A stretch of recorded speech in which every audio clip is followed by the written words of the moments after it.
Hey everybody, before we dive into our fourth small group lesson, I want to remind you what you received last week, my one more reminder invitation. That's a reminder for you about all the things that are happening on Holy Week, all the services and experiences, and then on the backside, a place for you to write down the names, the initials of people that you're thinking and praying about inviting to come join you here at this great big celebration that the tomb is empty. So please do not forget this. Add it to your morning life step time of prayer, praying God to show you who you're going to invite to build a relationship with, but also then you write down their name, their initial back here, and just kind of be praying that God will urge you know how to communicate with them without pushing your pearl, right? And that's what we're talking about. Because we know that when sometimes we give unsolicited advice on a regular basis to people, or we speak them in such a way that they don't want to hear it, it can come across in very harmful ways. And if we keep doing it, it can come across as nagging and people can get resentful. This thing called pearl pushing is the really deal. One of the scriptures we read last weekend was from Psalm 27, verse 14. If anyone loudly blesses their neighbor early in the morning, it will be like a curse. In other words, timing is everything. That if I'm going to give somebody unsolicited advice or wisdom or a truth or an insight, timing is everything. But even sometimes when the timing is right, it's not right to share that little pearl of wisdom that you want to share. Over here in Ephesians 4:29, the Apostle Paul says this: do not let any unwholesome talk come out of your mouths, but only what is helpful for building others up, according to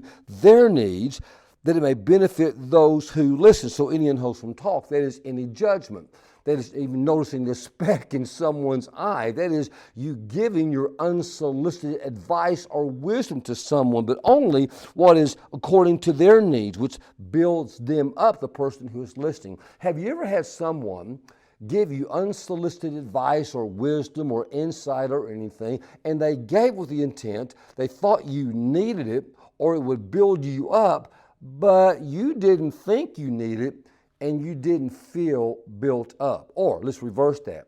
Have you ever given someone your unsolicited wisdom or advice or truth or observation because you felt like they needed it and you wanted to build them up, but they took it as criticism, they took it as nagging, they took it as you kind of meddling into their own business? Pearl pushing is really a very dangerous thing. And we learned last weekend that sometimes behind this thing called pearl pushing is this superiority complex, that we feel a little superior to someone. Now, by definition, a superiority complex or a pearl pusher is someone who in some part of their life has an inflated view of themselves. And it causes them to have a need of giving out their pearl, giving out their wisdom, even if somebody does not want them. And when they give it, that person feels criticized. That person feels kind of invaded upon. And the person who's given the pearl is totally unaware that they're doing it because they don't intend to hurt, but they are. They're hurting the relationship. Now, Alfred Adler is the person who designed this whole idea of a superiority complex or the pearl pushing that Jesus refers to here in Matthew chapter 7. And he suggests that it is a defense mechanism, that when you push your pearl, or when you feel like you have this little superior knowledge or insight, it's because on the inside you feel a little bit of insecurity, you have your own shame, you have your own sense of inadequacy, and you're overcompensating for what is going on with you. Now, I'm going to give you these 6 insights that you might be aware of in yourself or in someone else, primarily yourself. Am I the problem, right? That maybe I am a pearl pusher and why I am one, or have this little bit of a superiority complex. Number 1, the need to be in control. It's not uncommon for someone who has this need to be in control to act defensive, aggressively, when they push their pearl upon someone and they don't receive it. I mean, they get a little aggressive because they feel challenged, because they have this deep need to be in control of the situation. Here's the second one, an underlying belief that they are better than other people. that we have the right answer. Now, that does not mean that you don't know or aware that maybe you really are better at something than someone else at some sort of activity. But if you feel that you have a superiority of a skill, of a knowledge, of experience that more than anybody else, and that's why you got to share it because you have that. It might be you have a little hint of narcissism growing within you, or a little bit of a grandiose sort of part of your personality. Here's number 3, is that you have this display of anger and contempt for others when they don't recognize your great talent or your great skill or this little pearl that you're putting upon them. Now, we're all going to get upset. We're all going to get hurt when we share information and somebody doesn't receive it.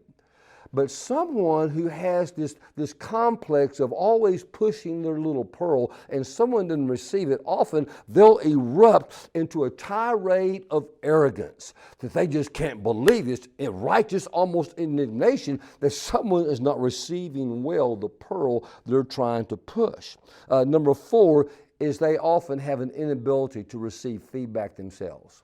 I mean, they don't see any value in somebody else's truth or somebody else's wisdom, but they certainly feel all the weight that they can share their own. Number 5, they have this persistent low self-esteem. Now, this seems counterintuitive, that someone who's pushing their pearl or their wisdom with somebody else has a low self-esteem, but they are compensating by making themselves feel better about themselves by sharing what they think is true. The Pharisees were a perfect example of this. They always had to push their pearl, their knowledge, their wisdom about religion and the law onto others, when really down deep inside they were overcompensating for their own poor self-image. And the last one is a feeling of entitlement.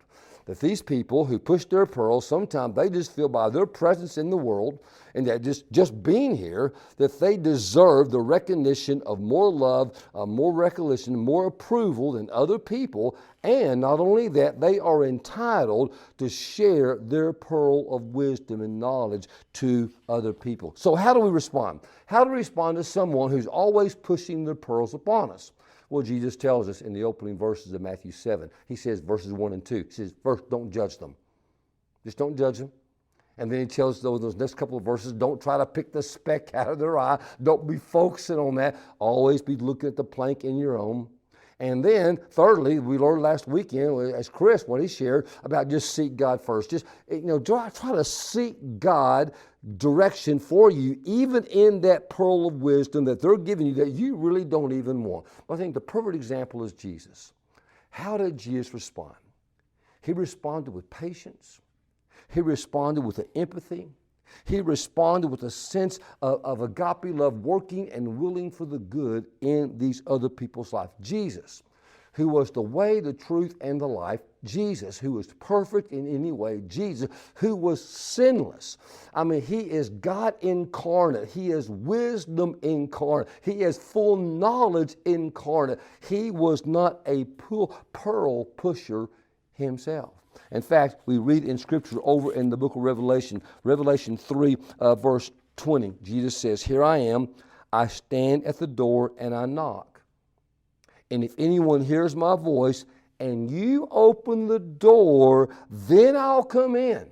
In other words, if you invite me in, if you give me permission, then I will come in and I will share with you my wisdom and my knowledge. So let me give you my little pearl. Whether you want it or not, okay? Here's my pearl. And I learned this from my dad long time ago. Long time ago. Say, if you notice something in someone that's askew, not right, ask permission. Would it be okay if I share with you a little information? Hey, this is what I've experienced. Would you like to share how I work through it? Hey, I got an idea. Would it be okay with you if I shared it? Just ask permission. Find some creative way to let them know that you care and ask. And if they say no, thank you, can I give you a little biblical advice that Jesus would share? Do not open your mouth and share your little piece of wisdom with the pig. Do not share the pearl with the pig, or they will trample on your little wisdom and they may even bite you back. Have a great group.